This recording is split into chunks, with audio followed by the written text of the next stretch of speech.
নতুনকৈ চৰকাৰী ঘৰৰ বাবে জিঅ' টেগিং কৰা ব্যক্তিসকলৰ বাবে খুবেই ভাল খবৰ কিয়নো ইতিমধ্যে চৰকাৰী ঘৰৰ বাবে কিন্তু যিসকল ব্যক্তিয়ে জিঅ' টেগিং কৰিছিল সেইসকলক আকৌ ইকেআইচি কৰিবলৈ আৰম্ভ কৰিছে অৰ্থাৎ আপোনালোকে যিসকল নেকি চৰকাৰী ঘৰৰ বাবে জিঅ' টেগিং কৰিছিল সেইসকলে আকৌ ইকেআইচি কৰিব লাগিব কিয় ইকেআইচি কৰিব লাগিব কেনেকৈ কৰিব লাগিব সেই বিষয়ে জনাম সো আপোনালোকে ভিডিঅ'টো সম্পূৰ্ণ কৰি চাব আৰু ভিডিঅ'টো ভাল পালে লাইক কৰি চেনেলটো সাবস্ক্ৰাইব কৰিবলৈ পাহৰি নাযাব আৰু ভিডিঅ'টো যদি ফেচবুকত চাইছে পেজটো ফলো কৰি শ্বেয়াৰ এটা মাৰিবলৈ পাহৰি নাযাব সবৰ আগতে আপোনালোকে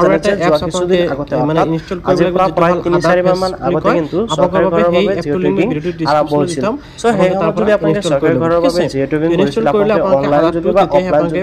যিকোনো প্ৰকাৰতে আপোনালোকে জিঅ' টেগিং কৰিছিল তেখেতত আপোনালোকে চৰকাৰী ঘৰখন লাভ কৰিবলৈ এতিয়া কি কৰিব লাগিব ইকেআইচিটো আপোনালোকে আধাৰ কাৰ্ডৰ নাম্বাৰটো বহাব লাগিব মই আধাৰ কাৰ্ডৰ নাম্বাৰটো বহাই দিছো আধাৰ কাৰ্ডৰ নাম্বাৰ বহাই দিয়াৰ পিছত আপোনালোকে মই অথেন্টিকেশ্যন যিটো অপচন আছে আচলতে আপোনালোকে ইকেআইচি কৰাকৈ লোডিং হ'ব প্ৰয়োজন আৰু আপোনালোকে এই যিটো আধাৰ তেনেকৈ চৰকাৰী ঘৰৰ বাবে জিঅ' টেগিং কৰিছিল জিঅ' টেগিং কৰাৰ সময়ত তেনেকৈ আপোনালোকে কিছুমান ডিটেইলছ আপোনালোকে কৰা খুজিছিল যেনেকৈ আপোনালোকৰ আধাৰ কাৰ্ড খুজিছিল আপোনালোকৰ এতিয়া আপোনালোকে কি কৰিব লাগিব আপোনাৰ কেমেৰা জব কাৰ্ড খুজিছিল আপোনালোকৰ যেটো লংগিটিউড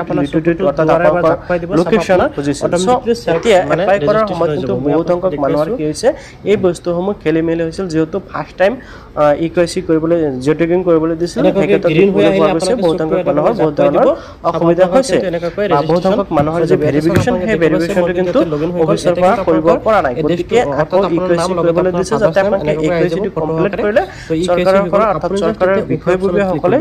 যেটো নেকি ভেৰিফিকেশ্যন সেই ভেৰিফিকেশ্যনটো অতি সহজতে সঠিকভাৱে কমপ্লিট কৰিব পাৰে তাৰ বাবে এই কামটো আকৌ আৰম্ভ কৰিছে অৰ্থাৎ ইকেআইচিটো আৰম্ভ কৰিছে গতিকে আপুনি যদি চৰকাৰী ঘৰৰ বাবে আবেদন কৰিছিল আপোনালোকে জিঅ' টেগিং কৰিছিল আপোনালোকে নিজে কৰক বা আপোনালোকে যি হকি বাইদেউ আছে সেইসকলৰ জৰিয়তে কৰক তথাপি কিন্তু আপোনালোকে ইকেআইচিটো কমপ্লিট কৰিব লাগিব এতিয়া লগইন মানে ইকেআইচি কেনেকৈ কৰিব সেই বিষয়টো মই আপোনালোকক এতিয়া বুজাই দিবলৈ চেষ্টা কৰিম সবৰ আগত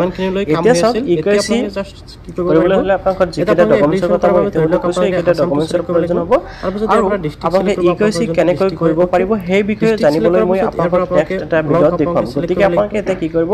এতিয়া মোৰ এই চেনেলটো সাবস্ক্ৰাইব কৰি ৰাখিব আৰু নেক্সট ভিডিঅ' যদি লাগে তেনেকৈ নিশ্চয় কমেণ্টত নেক্সট ভিডিঅ' কমেণ্ট কৰিব মই অহাকালি বা পৰৱৰ্তী ভিতৰত কিন্তু আন এটা ভিডিঅ'ৰ জৰিয়তে আপোনালোকক ফুল ক্লাছটো দেখুৱাম যে আপুনি আপোনাৰ মোবাইলটোৰ জৰিয়তে জিঅ' টেগিং কৰা ব্যক্তিসকলে কেনেকৈ ইকেআইচি কমপ্লিট কৰিব পাৰিব যদি আপোনালোকে ইকেআইচি কমপ্লিট নকৰে তেনে ক্ষেত্ৰত কিন্তু আপোনালোকে চৰকাৰী ঘৰখন লাভ নকৰে আপোনালোকৰ এনে যাবৰ বাজেটটো আপোনালোকে নিশ্চয় জানে সো মই আৰু ভিডিঅ'টো দীঘলীয়া কৰিব খোজা নাই সো আপোনালোকে যদি জিঅ' টেগিং কৰিছিল নিশ্চয় কমেণ্ট যাব আৰু ভিডিঅ'টো ভাল পালে নিশ্চয় লাইক কৰক আৰু চেনেলটো সাবস্ক্ৰাইব কৰক আৰু এই ভিডিঅ' যদি ফেচবুকত চাইছে পেজটো ফলো কৰি শ্বেয়াৰ এটা মাৰিবলৈ পাহৰি নাযাব তো আশা কৰোঁ নিশ্চয় ভিডিঅ'টো ভাল পালে